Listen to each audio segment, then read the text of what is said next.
Understanding slipping out of hand, a guide to English idioms. Hello everyone. Today, we're diving into the fascinating world of English idioms, focusing on the phrase, slipping out of hand. Idioms are expressions that don't mean exactly what the words say but have a metaphorical meaning. Understanding these can really boost your fluency in English. Let's get started on unlocking the secrets behind slipping out of hand. The phrase, slipping out of hand, is used to describe a situation that is becoming difficult to control or manage. It evokes the image of something slipping through your fingers, implying loss of control.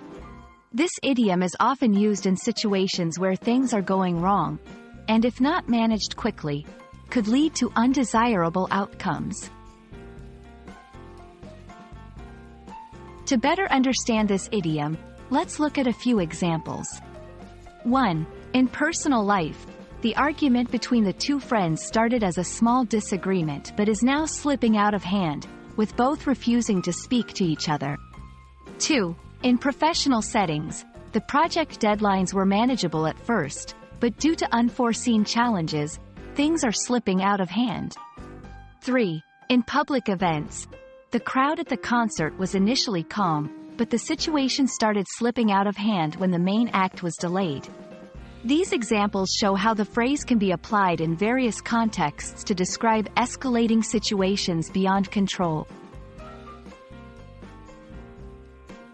Now that you understand what it means and have seen some examples, let's practice using the idiom in sentences.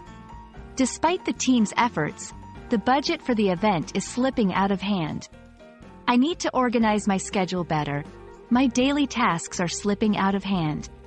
Remember, using idioms like slipping out of hand in your conversations can make your English sound more natural and fluent. And that wraps up our exploration of the idiom, slipping out of hand. We hope this video has illuminated how to use and understand this phrase, enhancing your English language skills. Keep practicing, and don't let your learning journey slip out of hand. Thank you for watching, and see you in our next video.